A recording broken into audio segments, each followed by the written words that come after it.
Sasi sir தான். ஏன்னா நான் காலேஜ் ஆஃப் ஃபைனான்ஸில் படிச்சுட்டு இருந்தேன். அப்போது திடீர்னு என் காலேஜில் வந்தார். அவங்க இவரோட பிரச்சனை சேர்க்கறதுக்காக வந்தார். இப்போ டிஓபியாக இருக்கார் அவர். அப்போ வந்து நான் வந்து காலேஜில் கொஞ்சம் திமிராக அப்படியே சுற்றிட்டு இருந்தேன். ஸோ அப்படி இருக்கிறப்போ வந்து பிரின்ஸிபல் ரூம்லேயே கூட்டு போய்ட்டு சாரை உட்கார வச்சு பிரின்ஸிபல் எல்லாம் மிரட்டுறேன். எனக்கு தெரிஞ்ச சார், எங்கள் சார் இவருக்கு சீட்டு கொடுத்தே ஆகணும் அப்படின்லாம் கேட்குறாங்க.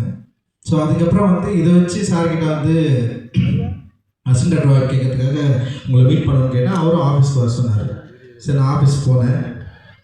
ஆனால் என்னை கூப்பிட்டாரு, ரூமில் கூப்பிட்டாரு. கூப்பிட்டு அவர் முன்னாடி வந்து உட்கார வச்சு பேசினார். அப்புறம் ஒரு கேள்வி கேட்டார். எனக்கு அந்த கேள்விக்கு பதில் தெரியல. என்னென்னா கலர் தான். நான் போட்டு இந்த டிஷர்ட்டோட கலர் என்ன கலர்னு கேட்டார். நான் ஒரு artist, college of finance. But ஆனால் அந்த கலர் டக்குன்னு வரல. ஒரு வெர்மலின் டியூன்னு நினைக்கிறாரு. அப்புறம் நான் வந்து வெளியே வந்துட்டேன். சரி அதுக்கப்புறம் வந்து இவன் யாரோ ஒரு பையன் வந்தான். சரி என்னை வெளியே அனுப்பிச்சிட்டேன், இப்போ வெளியே வெயிட் பண்ணினாரு.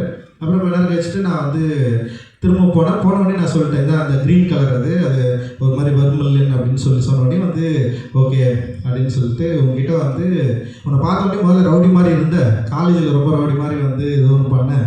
அப்போது மேலே ஒரு அந்த மாதிரி ஒரு அட்ராக்ஷன் எனக்கு இருந்தது. அதுக்கப்புறம் நான் ஒரு கேள்வி கேட்டேன். அந்த கேள்விக்கு வந்து நீ பதில் தெரியல, ஆனால் தேடி வந்து சொல்லிட்டேன். ஸோ ஓகே நீ வந்து உங்ககிட்ட ஒரு நல்ல குவாலிட்டி இருக்குது, நீ ட்ரை பண்ணு. பட் ஆனால் என்கிட்ட வந்து இப்போ சேர முடியாதுன்னு சொல்லிட்டு இன்னொரு டைரக்டருக்கு வந்து அனுப்பிச்சி விட்டார். பட் அதுவும் அங்கேயே சேரல நான். பட் ஆனால் வந்து எனக்கு ஃபர்ஸ்ட் டைம் ஒரு டைரக்டரை மீட் பண்ணி என்னை வந்து பயங்கர பாசிட்டிவாக எமோட் பண்ணி அந்த அனுப்பிச்சது இருக்குல்ல, அது அசோக் பிள்ளர்கிட்ட தான் அந்த ஆஃபீஸ். ஐ திங்க் இப்போ வரைக்கும் அது வந்து எனக்கு ரொம்ப முக்கியமானதாக இருக்குது. இன்றைக்கி வரைக்கும் என்னை அசிஸ்டன்ட் டைரக்டர் யாராவது என்னை பார்க்க வராங்க, இல்லை என்கிட்ட வந்து ஜாயின் பண்ண வராங்க, இல்லை நான் அசிஸ்டன்ட் டைரக்டர் வேலை செய்கிறப்போ யாராவது ட்ரை பண்ணி வராங்கன்னா அவங்ககிட்ட எப்படி நம்ம இதை பேசி அவங்கள ரிசீவ் பண்ணுறது அப்படின்றது வந்து நான் இங்கேருந்து தான் ஸ்டார்ட் பண்ணேன். Thank you sir, thank you so much. இந்த படம் எனக்கு ரொம்ப பிடிச்சிருந்தது. நூறு சாமி எனக்கு என்ன சொல்கிறது, ரொம்ப இமோஷனலான ஆள் தான் நான். சின்ன சின்ன விஷயங்கள் கூட எனக்கு பயங்கரமாக எமோட் பண்ணிவிடும்.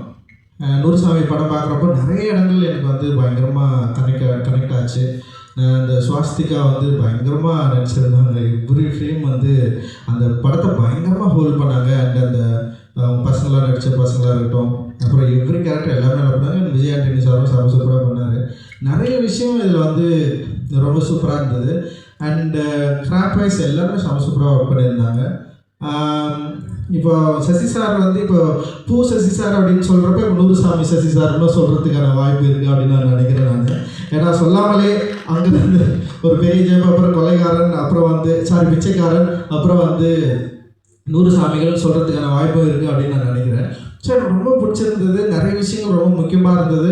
ஆனால் இந்த படத்தில் பேசப்பட்ட இந்த கருத்து இருக்குல்ல, இன்றைக்கும் அதுக்கான வேல்யூஸ் இருக்குது. இன்றைக்கும் அதை பற்றி நான் டிஸ்கஸ் பண்ண வேண்டியது இருக்குது. இன்றைக்கும் சமூகத்தில் இது மாதிரியான மாற்றங்கள் உருவாக்க வேண்டிய தேவை இருக்குது அப்படின்றத ரொம்ப ஸ்ட்ராங்காக, அதே நேரத்தில் வந்து எளிமையாக எல்லா ஆடியன்ஸ்க்கும் வந்து போய் ரீச் ஆகிற மாதிரியான ஒரு படமாக டெஃபினட்டாக இது இருக்கும் அப்படின்னு நான் நம்புகிறேன். பயங்கரமாக ஒர்க் ஆகணும்னு எனக்கு தோணுது.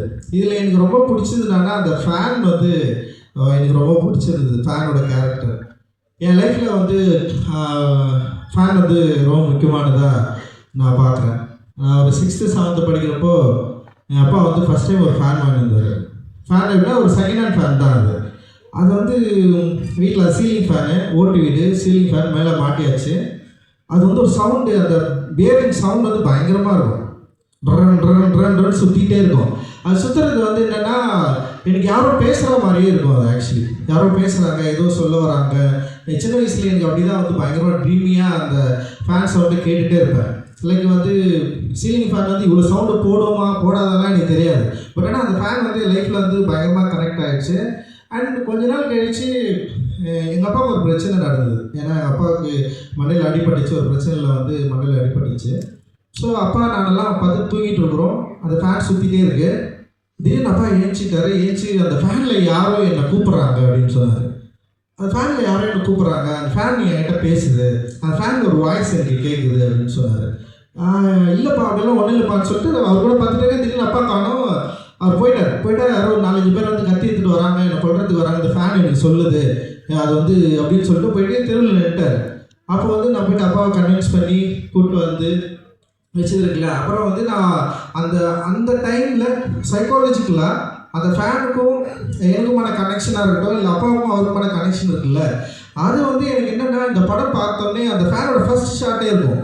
அது சுற்றுறப்போ லைக் அந்த கரண்ட் ஆஃப் ஆகிட்டு திருப்பி வரப்போ அந்த பவர் ஆன் ஆகிறப்போ திரும்ப சுற்றுறது. ஸோ அதுக்கப்புறம் வந்து கடைசியில் வந்து அவங்க அண்ணன் வந்து அந்த அந்த அம்மா வந்து கொலை பண்ணுறப்போ வந்து அந்த ஃபேனுக்கான ஷாட்டு. ஸோ ஓவரால் வந்து என்னென்னா ஒரு ரொம்ப சைக்காலஜிக்கலாக ஒரு ஒரு ஒரு ஒரு ஆப்ஜெக்ட் இருக்குல்ல, அந்த ஆப்ஜெக்டை பயன்படுத்தின விதம் அது என்னோட ரியல் லைஃப்பில் எனக்கு கனெக்ட் ஆச்சு. நான் வந்து தண்ணி கோழின்னு ஒரு நாவல், ஒரு குறு நாவல் தான் எழுதியிருந்தேன். அது நிறைய சின்ன சின்ன ஒரு சீரியஸ் லிட்ரேச்சர் இதழ்களில் வந்து வெளியே வந்தது. நான் அதில் வந்து அதை மென்ஷன் பண்ணிப்பேன். லைக் அந்த ஃபேன் சுற்றுறது, ஃபேனுக்கும் எனக்குமான அந்த கனெக்ஷன் சைக்காலஜிக்கலாக என்ன எப்படி அந்த ஃபேன் கனெக்ட் ஆச்சு அப்படின்றது. ஸோ எனக்கு இந்த படத்தில் அந்த ஃபேன் வந்து எனக்கு அவ்வளவு கனெக்டாக இருந்தது. அண்டு அது எனக்கு பார்க்குறப்போ வந்து நம்ம பேச வேண்டியது, நம்ம எழுத வேண்டிய ஏதோ ஒரு இடத்துல வந்து சேரும் அதை வந்து பார்த்துருக்காரு, அது கனெக்ட் ஆகிருக்கு அப்படின்ற மாதிரி எனக்கு தோணுச்சு. அண்ட் அந்த படத்தை அவர் கொண்டு வந்து சேர்க்கறதுக்காக அவர் போராடுற விதம், அந்த படம் வந்து பார்க்குறப்போ அவர் எல்லோரும் இன்வைட் பண்ணுற விதம், அப்புறம் வந்து அந்த படம் முடிஞ்சவொடனே வந்து ரிசீவ் பண்ணுறது. ஸோ இதெல்லாம் பார்க்குறப்போ இத்தனை ஆண்டுகள் கழித்துமே தன்னுடைய திரைப்படம் ஆடியன்ஸை போய் ரீச் ஆகுது, அது எந்த அளவுக்கு இருக்கணும்னு சொல்லிட்டு அவருடைய மெனக்கடல், இது எல்லாமே வந்து எனக்கு ஒரு பெரிய இன்ஸ்பைரிங்காக இருக்குது. அண்ட் தேங்க்யூ சார், ரொம்ப ரொம்ப சந்தோஷம்.